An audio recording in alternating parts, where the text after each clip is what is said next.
सुप्रभात मेरे प्रिय विद्यार्थियों। पिछली कक्षा में हमने जाने मानवीय करुणा की दिव्य चमक के कुछ प्रश्नोत्तर और शेष प्रश्नोत्तर आज की कक्षा में जानेंगे, जो रचना और अभिव्यक्ति से संबंधित हैं। तो आइए देखते हैं पहला प्रश्न। आपके विचार से बुल्के ने भारत आने का मन क्यों बनाया होगा? उत्तर है इसका, बुल्के जब इंजीनियरिंग के अंतिम वर्ष में थे तब अचानक ही उन्होंने सन्यासी बनने एवं भारत आने का निर्णय कर लिया। भारत आने का विचार अचानक ही बुल्के के मन में नहीं उठा होगा। शायद उनके अवचेतन मन में भारत भूमि और भारतीय संस्कृति के प्रति पहले से ही प्रेम रहा होगा, जो संन्यास लेने के समय उभर कर सामने आ गया होगा।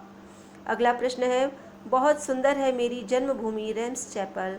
इस पंक्ति में फादर बुल्के की अपनी जन्मभूमि के प्रति कौन सी भावनाएं अभिव्यक्त होती हैं? आप अपनी जन्मभूमि के बारे में क्या सोचते हैं? उत्तर है, फादर कामिल बुल्के की जन्मभूमि रेम्स चैपल थी।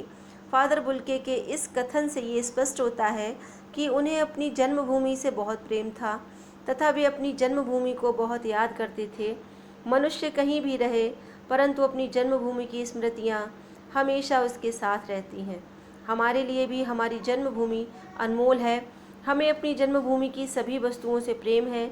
यही हमारा पालन पोषण हुआ है, अतः हमें अपनी मातृभूमि पर गर्व है।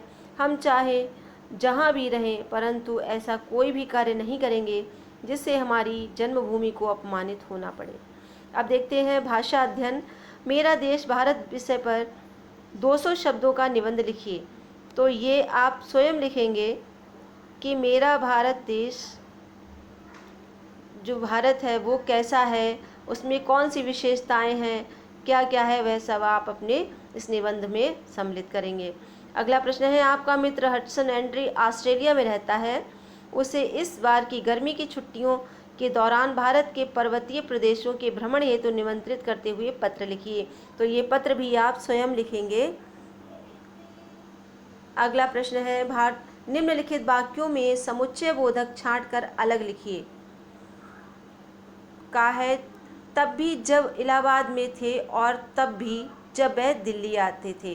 तो इसमें समुच्चय बोधक शब्द क्या है? और। अगला है, माँ ने बचपन में ही घोषित कर दिया था कि लड़का हाथ से गया। समुच्चय बोधक शब्द है कि। वे रिश्ता बनाते थे तो तोड़ते नहीं थे। समुच्चय बोधक शब्द है तो। उनके मुख से सांत्वना के जादू भरे 2 शब्द सुनना एक ऐसी रोशनी से भर देता था जो किसी गहरी तपस्या से जन्मती है। इसमें समुच्चय बोधक शब्द है जो। पिता और भाइयों के लिए बहुत लगाव मन में नहीं था, लेकिन वो स्मृतियों में अक्सर डूब जाते।